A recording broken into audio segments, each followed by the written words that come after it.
Baik, Maulana. Pertanyaan berikutnya, Maulana. Assalamualaikum Buya, saya di luar Ramadan hampir tidak pernah salat tahajud.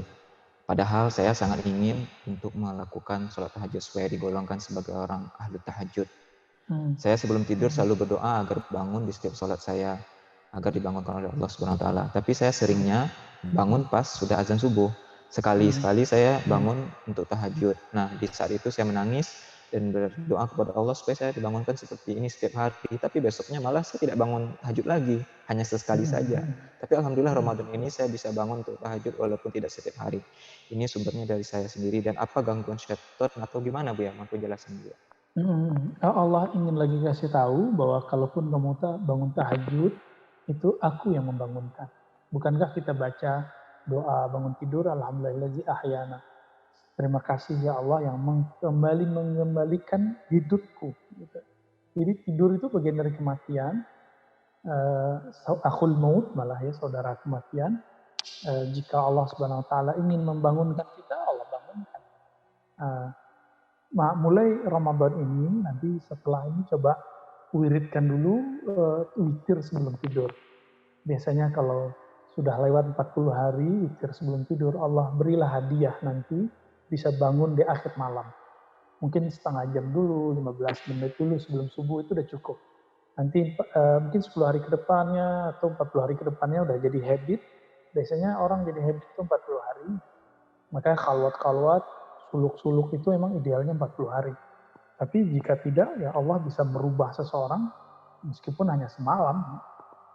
Seperti yang terjadi nanti pada Imam Mahdi. Imam Mahdi itu kan dikatakan di hadis, aslahullahu fi lailah. Allah islah dia dalam satu malam. Nah, maka sekarang kita kalau ketemu nggak akan percaya kalau ada Imam Mahdi misalnya. Mungkin dia di bagian mana sifatnya kayak orang biasa. Nah, begitu juga kita hamba-hamba Allah Subhanahu Wa Taala. Jika Allah berkehendak itu bisa saja. Jadi sekarang amalkan dulu torikohnya Siddiqiyah Abu Bakar As-Siddiq, sholat witir sebelum tidur. Insya Allah nanti Allah akan bantu untuk bangun di akhir malam. Insya Allah. Baik Bu ya. Pertanyaan berikutnya Bu ya, mohon dijelaskan siapa yang disebut sebagai waliullah. Ala inna awliya Allah la khawfun alaihim wa lahum yahzanun. Allazina amanu wa kanu yattaqun. Begitu ya di surat Yunus ya. Ketahuilah bahwasanya wali Allah itu orang yang kalbunya tidak ada kegalauan, tidak ada hazan, tidak ada kesedihan. Galau-galau yang sifatnya berlebihan ya. Seperti masalah hari ini, masalah COVID ini, takut enggak atau takut kepada Allah yang mengizinkan COVID ini bergerak. Kemudian hazan itu terhadap yang terjadi atau yang berlalu kita ada rasa sedih. Ini hazan ya, rasa sedih. Nah, lalu dikatakan di situ mereka lah orang-orang yang benar-benar beriman dan mereka takut kepada Allah Subhanahu Wa Taala. Jadi orang-orang yang disebut wali Allah itu, wali secara harfiah adalah orang yang dalam perlindungan Allah. Orang yang berlindung kepada Allah itu artinya apa? Dia telah menolkan dirinya, merasa dirinya tidak pantas segala-galanya, hanya Allah lah yang pantas, maka dia berlindung kepada Allah. Kita kalau berlindung kepada orang, karena kita merasa diri kita nggak sanggup melindungi diri sendiri. Nah, para wali-wali Allah inilah makna dari iman dan takwa tadi. Ya, iman dan takwa itu teman-teman tidak semudah perkataan khotib Jumat, at-taqwa imtisalul awamir wa ijtinabun nawahi. Itu belum cukup ya. Al-Habib yang sahibur ratib ya. Beliau mengatakan kalimat ini ada tambahan yaitu menjaga kalbu. Jadi menjaga mengamalkan perintahnya, menjauhi larangannya dan menjaga kalbu dari sifat-sifat yang tidak terpuji. Nah, kalau dalam surat Fussilat atau surat Al-Ahqaf ya, innalladzina qalu rabbuna Allah tsumma istaqamu fala khaufun 'alaihim wa la hum yahzanun. Jadi kalimatnya sama. Orang-orang yang disebut wali Itu ciri-cirinya, indikasinya tidak ada khauf dan hazan, takut dan hazan. Lalu apa amalan mereka? Amalan mereka adalah mereka berkata, Rabbunallah, Rabb kami. Nah, ini yang disebut dia bergantung kepada rububiyahnya Allah. Sumastaqamu, lalu mereka istiqomah dengan penghambaannya. Jadi perkataan Natelah tadi itu juga bisa diterapkan ke ayat ini. Innallazina qalu rabbunallah, bergantung kepada sifat rububiyah Allah, sifat kehebatan Allah, penciptaan Allah, sedangkan sumastaqamu istiqomah dalam penghambaan kepada Allah Subhanahu wa taala. Nah, jadi nggak usah cari-cari kasyaf, ya, nggak usah cari-cari. Bukan itu yang disebut wali. Wali itu yang sudah melewati itu semua. Jadi dia sudah melewati semua itu dan sampai kepada makam al-abd, makam kehambaan yang dia istiqomahkan. Ya, fadhal. Baik, Bu ya. Menyambung pertanyaan tadi, Bu ya. Pertanyaan masuk lagi. Bagaimana membedakan sikap guru kita dari sisi humanisme dan kewaliannya? Ya. Ya, untuk membedakannya ya mudah. Kalau dia berbicara tapi getarannya sampai ke kolbu, pembicaraannya itu kemudian terlihat bukan dialah sebenarnya. Kalau sisi manusiawinya sepertinya tidak mungkin berbicara begitu, maka kita ini dia lagi memakai baju kemursidannya. Tapi jika dia ya sebagai manusia, mungkin dia pernah bercanda, tertawa, emosional, seloroh gitu ya. Jika itu terjadi, orang-orang kan memikirkan syekh itu harus kemana-mana harus pakai tongkat, gitu misalnya, pakai jubah kemana-mana, pakai sarung kemana-mana, atau pakai kopiah kemana. Kita enggak kan? Ya. Kecuali kalau kita memang sudah di zaman kenabian atau zaman kemahdian, mungkin nanti kita akan pakai sorban semua. Ya. Tapi kalau sekarang, ya kita menggunakan syiar-syiar itu, simbol-simbol itu di event-event tertentu aja. Jangan kemudian kita bilang, oh si Anu nggak pakai kopiah, berarti dia nggak mursyid. Si Anu nggak pakai kopiah, berarti dia nggak wali. Nggak ada kaitannya.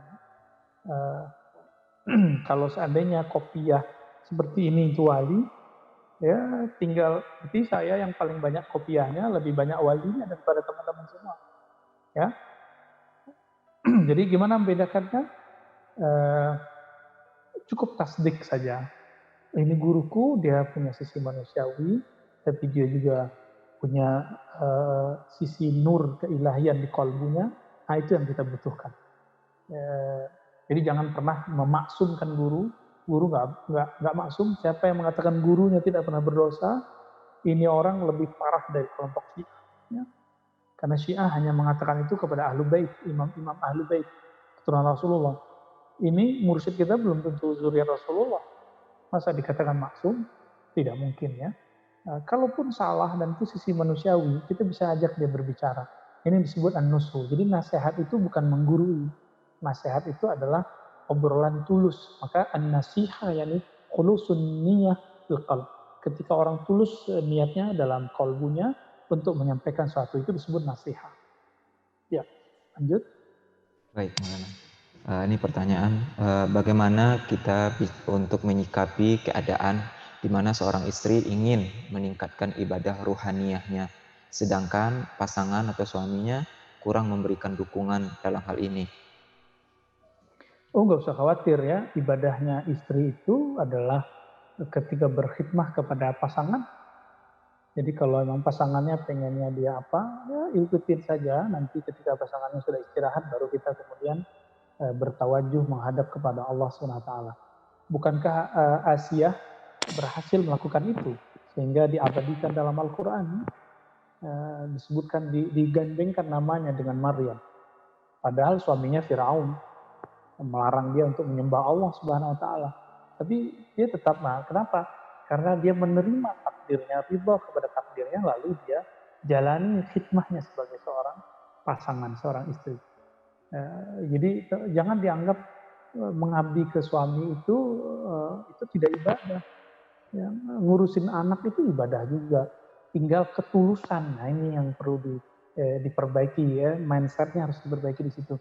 Jadi mulai hari ini bagi ibu-ibu itu khidmahlah bagi keluarganya, niatkan itu karena mematuhi Allah Subhanahu wa taala.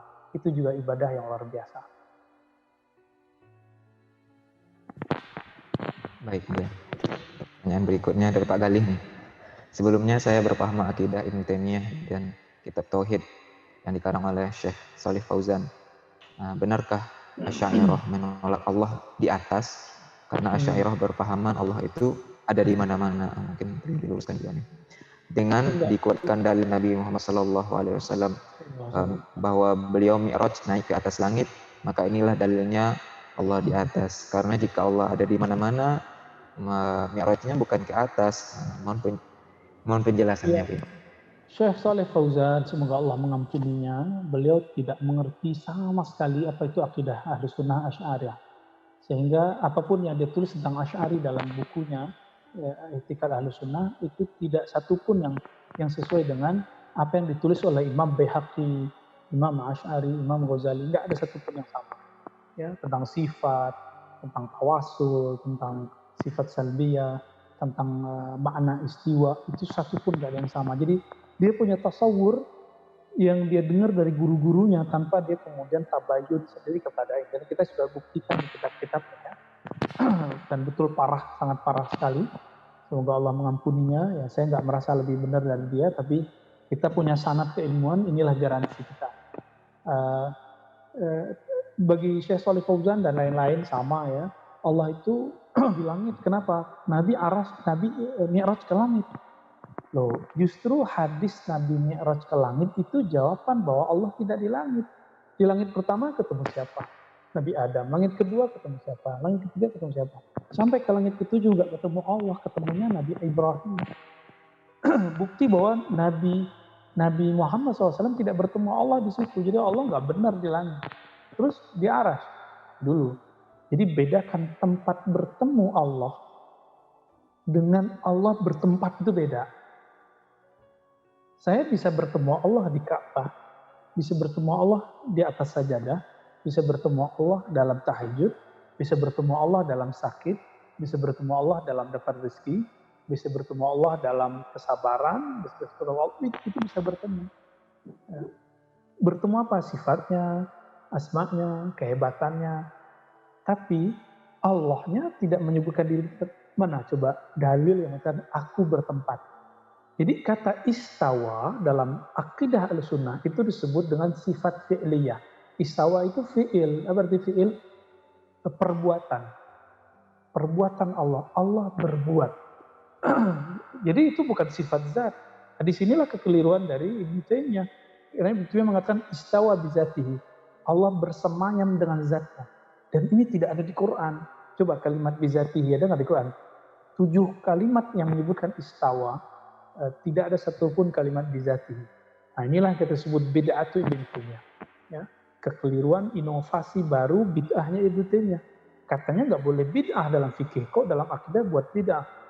Maka ini disadari oleh Imam Zahabi dalam kitab Isbatul Ulu Aliyyil Ghaffar. Beliau mengatakan, seandainya guruku Ibnu Taimiyah tidak mengatakan bizatihi, nuzul turun bizatihi, itu pasti sudah dianggap oleh sunnah. Jadi Ibnu Taimiyah itu dihapus aja kalimat bizatihinya, udah sama kayak Imam Asy'ari. Sama pasti sudah. Ya. Karena dia membayangkan Allah itu turun dari aras dengan zatnya gitu. Teman-teman semua, kita ketika menyebut Allah, tangan kita otomatis ke atas, bukan berarti Allah di atas. Itu ekspresi penghormatan. Karena kalau doa begini, tapi kalau berlindung kan begini. Begitu dalam hadis Abu Daud. Berdoa tangan menghadap ke langit, jika berlindung punggungnya ke langit. Nah, jadi Allah memaghfir lana wali Syekh Fauzan wali Syekh Ibn Taimiyah. Saya cuma mengatakan itu ya. Kasihan sekali orang-orang yang yakin Allah bertempat. Itu mau sampai kapan? Allah nggak pernah ngomong bertempat, kalau Allah cuma ngomong istawa. Giliran Allah mengatakan wa huwa ma'akum, ditakwil. Ibnu Taimiyah dalam akidah wasitiyah mentakwil kalimat wa huwa ma'akum. Dia bersama kamu dimanapun kamu berada. Itu kan ayatnya banyak juga. Lebih jelas, nggak ada perdebatan makna ma'a. Kalau istawa maknanya ada 15. Ibnu Taimiyah tahu itu dan disebut dalam kitab Darut Ta'arud. Sedangkan ma'a jelas maknanya kebersamaan. Tapi Ibnu Taimiyah mengatakan ma'iyatul ilm, kebersamaan ilmu. Nah ini ta'wil, ya takwil juga. Maka guru kami Syekh Hasan itu bilang, ya dia nakwil juga kok. Gitu. Ya.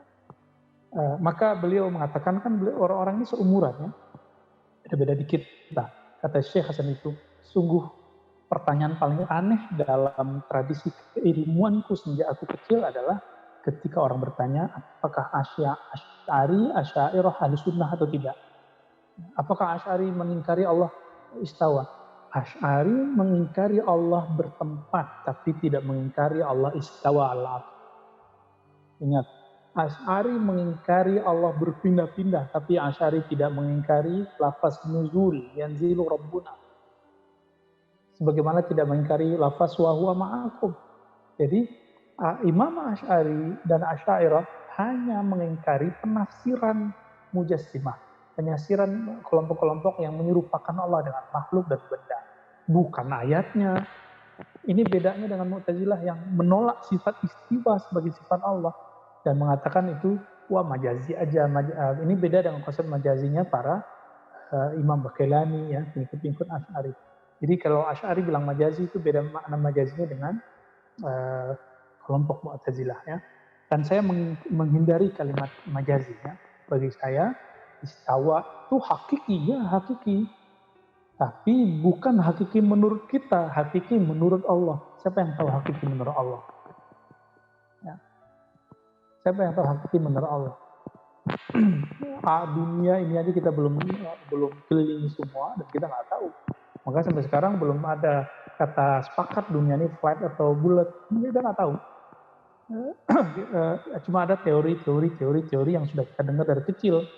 Nah, teman-teman semua, jadi terutama Pak Galih, alhamdulillah selamat ya sudah mencoba untuk move on dari akidah yang terjebak kepada tajsim, lalu beranjak kepada akidah Ahlussunnah yang lebih tepat. Kita nggak bilang paling benar, tapi insya Allah lebih tepat. Garansinya adalah sanad, silsilah, dan kita sudah buat daurah-daurah akidah Tahawi, daurah akidah Ghazali di Bandung, gitu buat daurah akidah Ghazali dengan teman-temannya Pak Tatang ya, kelompok ngaji di mana ya. Semoga nanti begitu juga teman-teman yang lain. Nanti kita buat lagi daurah-daurah yang lain. Semoga kondisi ini tambah membaik sehingga kita bisa kembali hidup new normal lagi ya, insya Allah.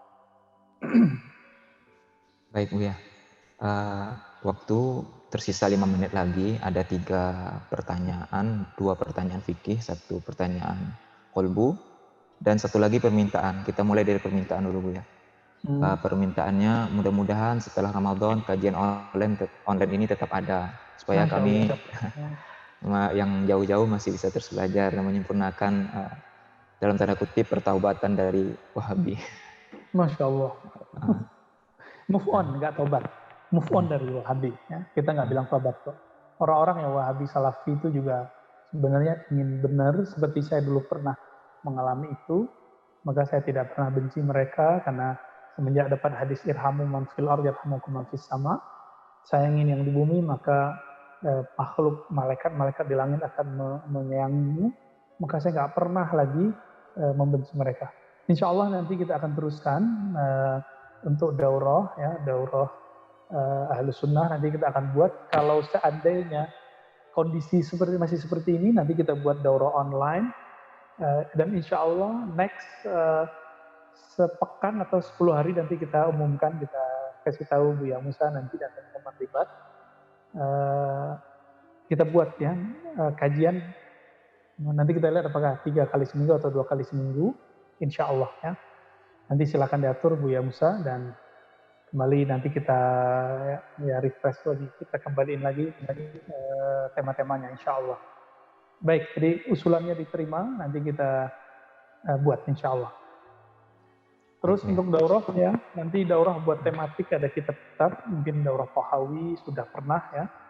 Nanti kita buat daurah akidah Ahlussunnah dengan kitab apa, nanti saya juga akan kasih tahu, lengkap dengan sanad-sanadnya kita akan berikan, supaya jadi garansi yakin bahwa oh ternyata kita emang akidahnya sama dengan akidah Nabi Shallallahu Alaihi Wasallam. Ya, kira-kira begitu. Ya.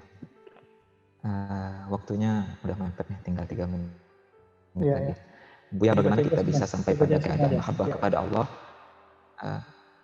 Ya, bagaimana kita bisa sampai kepada mahabbah kepada Allah kalau dengan meyakini bahwa kalau dia bergerak karena Allah, kalau dia diam karena Allah, dari Allah untuk Allah dan kembali kepada Allah. Kemudian pertanyaan berikutnya, pertanyaan fikih, hukum seorang istri menyemir rambut atas permintaan suami, tapi semirnya dengan warna hitam, sebab kalau warnanya warna-warni kelihatan aneh. Kemudian Buya izin bertanya, bolehkah mengaminkan doa dari seorang non-muslim? Misalkan seorang dokter mengatakan kepada dokter non-muslim mengatakan kepada kita, semoga lekas sembuh, dan doa-doa lain sebagainya dari non-muslim. Terima kasih.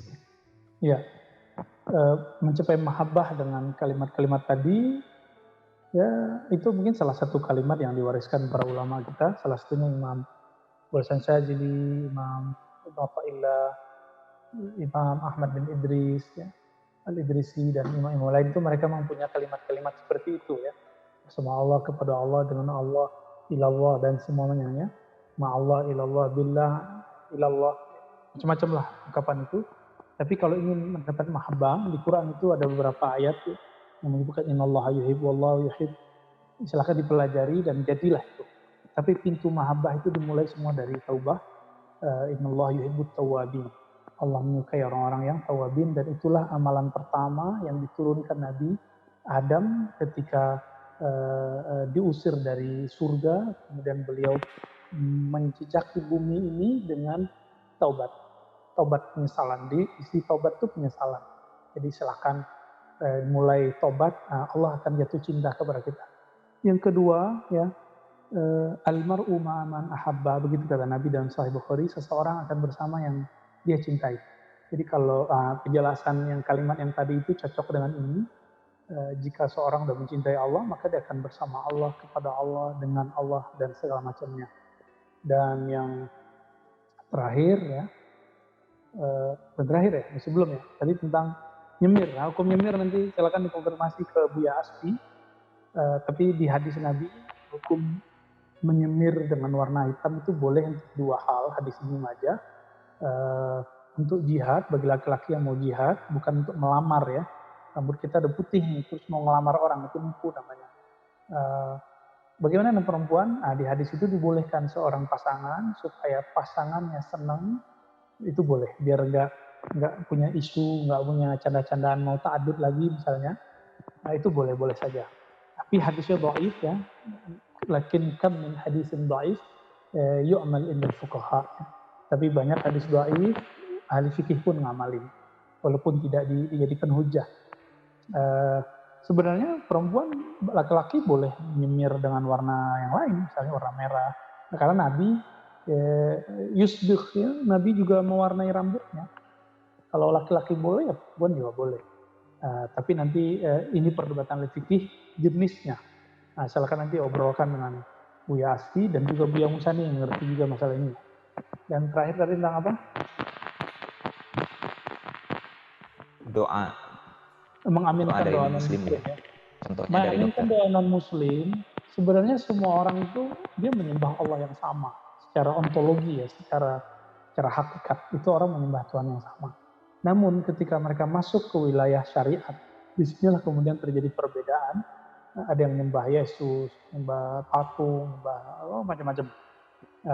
Penyembahan ini ada yang total kepada sifat zat, fi'il, asma Allah, ada yang cuma parsial.